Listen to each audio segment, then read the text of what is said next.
तो आज हम चर्चा कर रहे हैं एक देश एक चुनाव, क्या होगा या नहीं होगा, क्या फायदा क्या नुकसान, इस पर बात करेंगे। लेकिन उससे पहले आप रिपोर्ट देखिए, इसी पर कैसे वार पलटवार हो रहा है।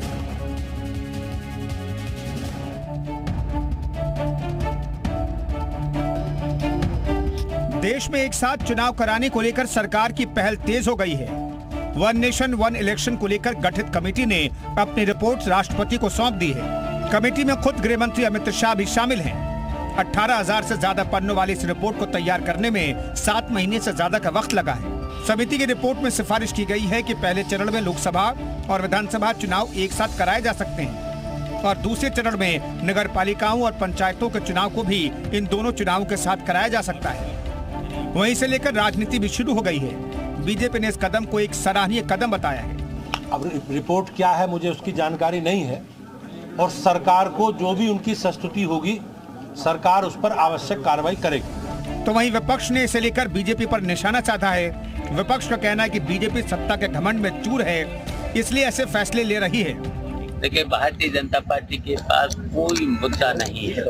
भारतीय जनता पार्टी सत्ता में है, घमंड में है, कुछ भी कर सकते हैं। रिपोर्ट में ये भी बताया गया है कि एक देश एक चुनाव पर 47 राजनीतिक दलों ने कमेटी को अपनी राय दी है। इनमें से 32 ने पक्ष में और 15 ने विपक्ष में मत रखा है। अगर कमेटी की सिफारिशों को माना जाता है और सभी दल इस पर सहमत होते हैं तो ये 2029 से लागू होगा, जिसके लिए दिसंबर 2026 तक 25 राज्यों में विधानसभा चुनाव कराने होंगे। ब्यूरो रिपोर्ट, जी मीडिया। तो चलिए आज के महत्वपूर्ण सवाल जिस पर हम चर्चा कर रहे हैं, 2029 से वन नेशन वन इलेक्शन क्या होगा या नहीं, एक बड़ा सवाल है। 2029 से वन नेशन वन इलेक्शन जो सिफारिश की गई है, एक साथ चुनाव से विपक्ष को क्यों तनाव है, क्या दिक्कत है, ये बहुत महत्वपूर्ण सवाल है। क्या एक देश एक चुनाव से क्षेत्रीय दलों का वजूद खत्म हो जाएगा, जो समाजवादी पार्टी कह रही है। एक साथ चुनाव से क्या दब जाएंगे स्थानीय मुद्दे, बड़ा सवाल यह है कि एक साथ चुनाव होगा तो स्थानीय मुद्दे दब जाएंगे, ये भी एक महत्वपूर्ण सवाल है। इसी पर हम चर्चा करेंगे। आपको बता दें हमारे साथ कई खास मेहमान हैं, जल्दी से अपने मेहमानों का परिचय करा दूं। हमारे साथ आपको बता दें राजेश चौधरी रहेंगे, विधायक है बीजेपी के। चौधरी साहब बहुत बहुत स्वागत है। और आपको बता दें हमारे साथ आजम खान रहेंगे, प्रवक्ता हैं समाजवादी पार्टी के। खान साहब आपका बहुत बहुत स्वागत है। मनीष सिंधवी है, प्रवक्ता है कांग्रेस की तरफ से। मनीष जी बहुत बहुत स्वागत है। प्रोफेसर अश्वनी दुबे, राजनीतिक विश्लेषक, वो भी हमारे साथ जुड़ गए। लेकिन सबसे पहले हम बात करेंगे जो हमारे खास मेहमान आजम खान साहब हैं, प्रवक्ता हैं समाजवादी पार्टी के और कांग्रेस के। उनसे पहले हम चर्चा की शुरुआत करेंगे क्योंकि वो विरोध कर रहे हैं। आजम खान साहब, क्यों आपत्ति है वन नेशन वन इलेक्शन पर?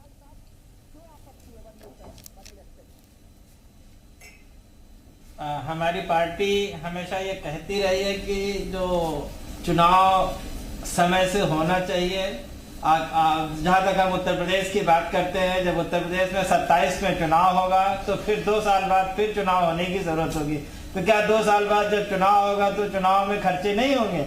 जो भाजपा कह रही है कि खर्चे कम हो जाएंगे, 2 साल बाद जब चुनाव होगा तो चुनाव के खर्चे होंगे। और जो तमाम जो रिसर्च इंस्टीट्यूट है वो ये उनका ये मानना है कि आजम खान साहब, वो तो चुनाव पर जो खर्चा होगा वो तो रिदम के लिए ना, अभी स्थिति को कंट्रोल करने के लिए, क्योंकि कई जगह के कार्यकाल पहले खत्म हो रहे हैं, कई जगह बाद में होंगे, तो उसको चीजों को सिलसिलेवार तरीके से लाने के लिए एक कदम तो उठाना ही पड़ेगा ना सर।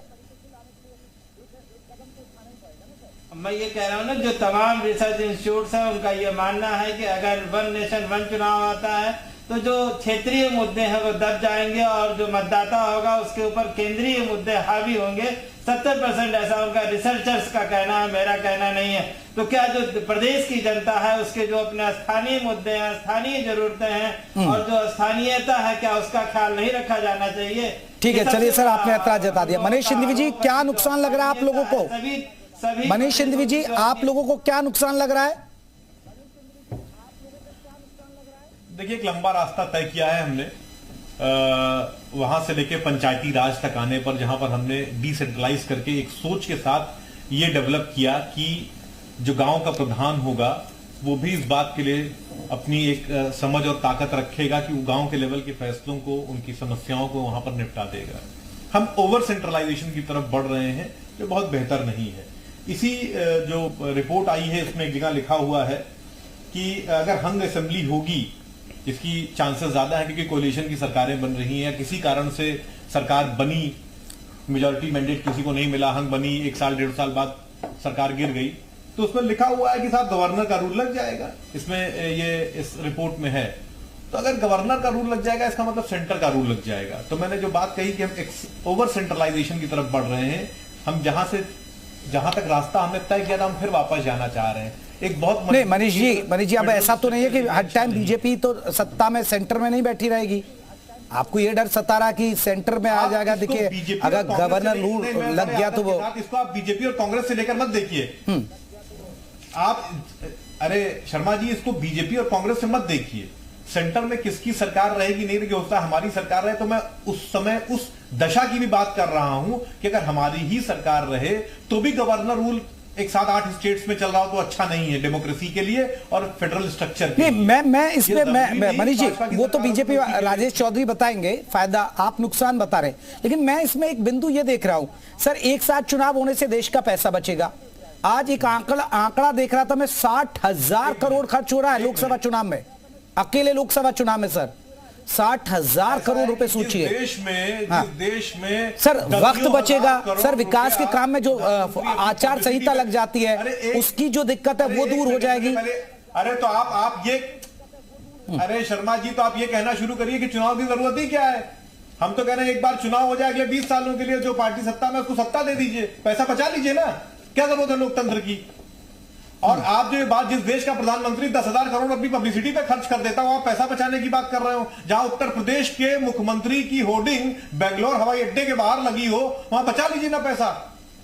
लोकतंत्र को बचाए रखने की एक छोटी सी कीमत है, वो उसको दे दीजिए। ठीक है राजेश चौधरी जी, सुना आपने, समाजवादी पार्टी को भी सुन लिया और कांग्रेस को भी सुन लिया, उनकी विपत्तियां आपत्तियां ऐतराज आप जान लिए सर, इनको फायदे बता दीजिए सर, ये तो नुकसान बता रहे हैं इसका।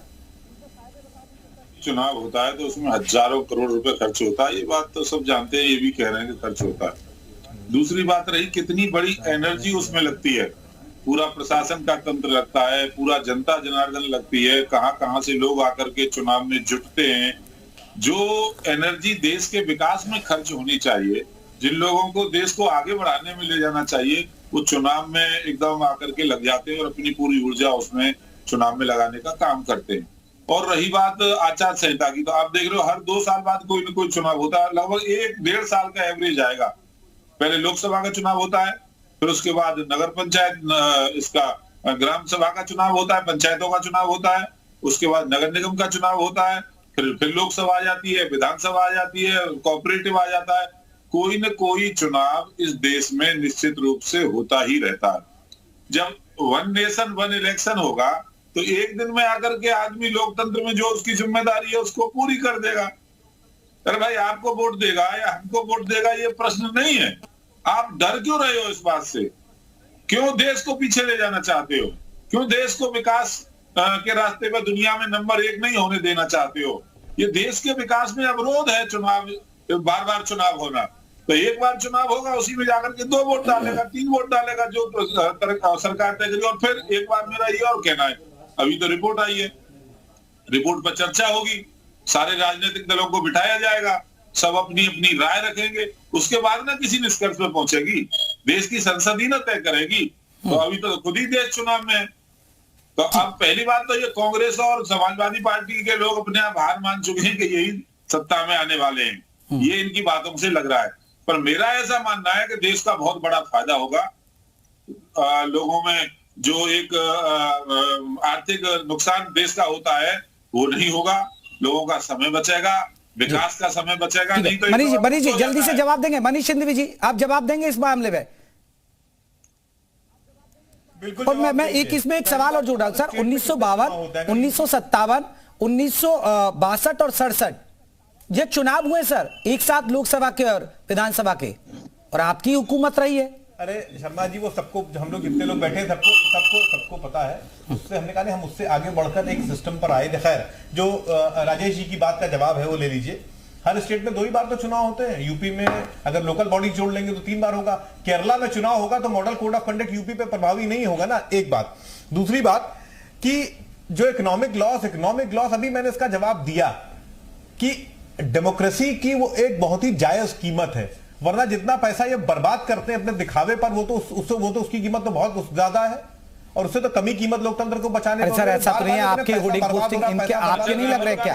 अब राहुल गांधी जा रहे हैं तो उनकी न्याय यात्रा पर खर्चा नहीं हो रहा है क्या? अरे भाई राहुल गांधी न्याय यात्रा निकाल रहे हैं, कितना खर्च हो रहा है? अरे भाई मैं सरकारी पैसे की बात कर रहा हूँ शर्मा जी, आप कैसी बात कर रहे हैं? साथ में मैं सरकारी पैसे की बात कर रहा हूँ कि उत्तर प्रदेश के मुख्यमंत्री की होर्डिंग बंगलों पे क्यों लगी हुई है? सरकारी पैसे पर, सूचना विभाग के पैसे पे क्यों लगी हुई है? और नरेंद्र मोदी 10,000 करोड़ से ऊपर पैसा अपने पब्लिसिटी पे क्यों खर्च करते हैं सूचना विभाग का? मैं इसकी बात कर रहा हूँ। मैं व्यक्तिगत जो चुनाव की पार्टियां, पार्टियों के खर्चे की बात नहीं कर रहा हूँ। मैं सरकारी पैसे के खर्चे की बात कर रहा हूँ। एक बात, दूसरी बात, ये बार बार ये ना कहें, और चुनाव का जो खर्चा होता है वो डेमोक्रेसी में खर्च करना होगा, वरना मैं तो कह रहा हूं कि चुनाव बंद कर दीजिए। क्या जरूरत है चुनाव की? आप चाहे आपके तो आनंद हेगड़े साहब कह ही रहे ना कि 400 सीट दे दीजिए तो हम संविधान में संशोधन कर देंगे, हम संविधान बदल देंगे। अनंत हेगड़े का बयान चलाइए यहाँ पर, उन्होंने कहा था कि 400 सीट दे दीजिए, हम संविधान बदल देंगे। तो नुकसान क्या होगा भाई? नुकसान फायदा तो यह तय होगा कि आपकी नीयत कैसी है।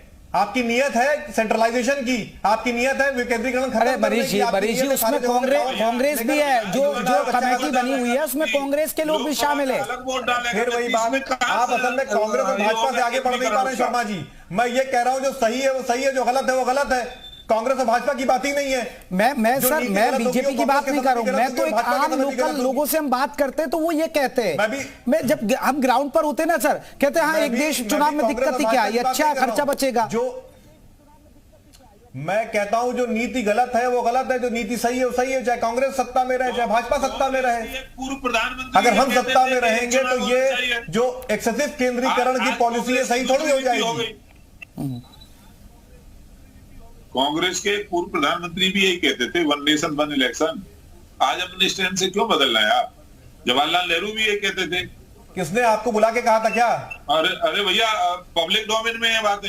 ऐसा 70 साल में देश एक लंबा रास्ता तय कर चुका है। जवाहरलाल जी तो बहुत सारी बातें कहते थे, तो मोदी जी मान रहे हैं क्या? नहीं, कांग्रेस जवाहरलाल जी एक स्वस्थ लोकतंत्र बनाने की बात जवाहरलाल जी करते थे, आप मान रहे हैं क्या? इंदिरा गांधी, मुझे तो नहीं लगता कि आप मान रहे हैं। नहीं, इंदिरा गांधी गलत करती थी, इसका मतलब जवाहरलाल जी तो बहुत सारी बातें करते थे। नहीं, जवाहरलाल जी जो करते थे वो गलत था, इसका अरे आप जवाहरलाल जी की बातें मानते हैं क्या? आप मानते हैं क्या बातें उनकी? अरे साहब इसीलिए आप चलिए मैं लौटूंगा, राजेश जी लौटूंगा, मैं मनीष जी रुकेगा। प्रोफेसर अश्वनी दुबे राजनीतिक विश्लेषक, उनको भी मैं चर्चा में जोड़ देता हूं। रुकिए सर, प्रोफेसर साहब भी है राजनीतिक विश्लेषक।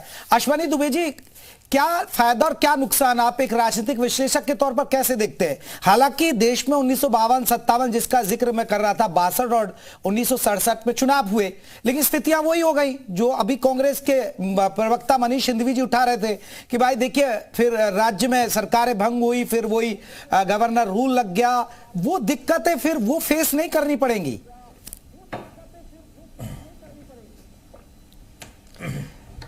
देखिए, जो दोनों ही जो डिफरेंट पॉलिटिकल पार्टीज़ के जो प्रवक्ताओं ने वन नेशन वन इलेक्शंस के कंटेक्स्ट में अपने पक्षों को रखा है, उस पर कोई चर्चा करने से पहले मैं आपको एक चीज़ बताना चाहूँगा कि भारतीय राजनीति में वन नेशन वन इलेक्शन कोई नई चीज़ नहीं होने जा रही है।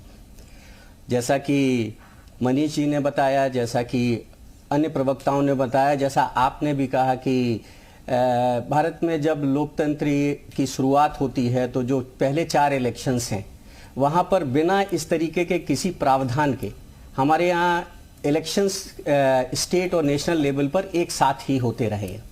67 का इलेक्शन पहला इलेक्शन था जिसमें कि नेशनल लेवल पर एक डिफरेंट पॉलिटिकल पार्टी आती है और स्टेट लेवल पर रीजनल पॉलिटिकल पार्टीज कोलिशंस के साथ सरकारों का गठन करती हैं।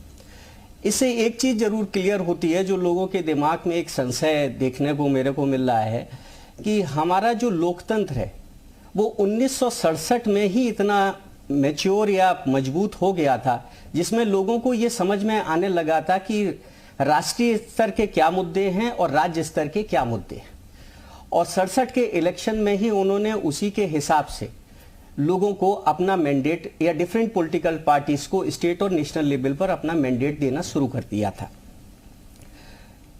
धीरे धीरे कोalition का एक बड़ा दौर चला और कोalition के बाद जब कोalition गवर्नमेंट से कहीं ना कहीं स्टेट का डेवलपमेंट इफेक्ट होने लगा तो फिर से इसी जनता ने जो है राज्य स्तर पर जो है एक क्लियर कट गवर्नमेंट या एक पर्टिकुलर पार्टी को क्लियर कट मैंडेट देना शुरू किया, और उत्तर प्रदेश उसका बहुत अच्छा एग्जाम्पल है, जहां पर 4 इंपॉर्टेंट पॉलिटिकल पार्टीज हैं, और उसमें 1907 का और 2007 का, 2012 का, उसके बाद के जितने भी इलेक्शंस हुए हैं उन सभी इलेक्शंस में जो है उन्होंने एक पर्टिकुलर पार्टी को जो है क्लियर कट मैंडेट दिया है। इससे ये चीज स्पष्ट हो रही है कि हमारा जो मतदाता है वो बहुत जागरूक है, और वो जान रहा है कि उनका स्टेट लेवल पर क्या इंटरेस्ट है और उनका नेशनल लेवल पर उनकी क्या प्रायोरिटीज है जी। इसलिए मुझे जैसा लगता है कि इसमें इस तरीके का कोई जो डर जो लोगों के दिमाग में है वो बहुत बड़ा इशू आज के कंटेक्स्ट में नहीं है। इंपॉर्टेंट चीज ये है कि अगर हम वन नेशन वन इलेक्शन की बात करते हैं तो कहीं ना कहीं ये एक भारत जैसे देश जो कि अभी भी एक डेवलपिंग कंट्रीज के श्रेणी के अंतर्गत आता है, तो उसके लिए अगर एक टाइम बाउंड इलेक्शंस हों, एक सर्टेन पीरियड के लिए सरकारों को काम करने का मौका मिले, तो निश्चित है कि हम विकास के क्षेत्र में जो है कुछ बेटर करने और अच्छा करने की स्थिति में आ सकते हैं।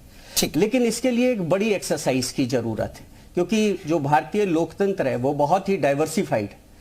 हम किसी भी आवाज को दबा करके या किसी को मनमाने तरीके से कोई काम नहीं कर सकते। इसलिए जब तक हम सभी पॉलिटिकल पार्टियों, स्पेशली क्योंकि इंडियन पॉलिटिक्स में वर्तमान में जो क्षेत्रीय दल है उनकी एक बहुत ही निर्णायक भूमिका देखने को मिल रही है, और उनकी जो ग्रीवियंसेस है उनको कहीं ना कहीं एड्रेस करना जरूरी है। और अगर हम उनको इस चीज के लिए तैयार कर ले जाते, ये एक बड़ी बात है कि आजम खान जी देखिए, समाजवादी पार्टी की जो बात आ रही है, समाजवादी पार्टी ने कहा कि जो क्षेत्रीय मुद्दे हैं वो कहीं ना कहीं दब जाएंगे। लेकिन सर ये तो अच्छी बात है ना, फिर तो क्षेत्रीय पार्टी और ताकत से लड़ेंगी और जनता को ये बताएंगे कि क्षेत्रीय मुद्दे कितने महत्वपूर्ण है।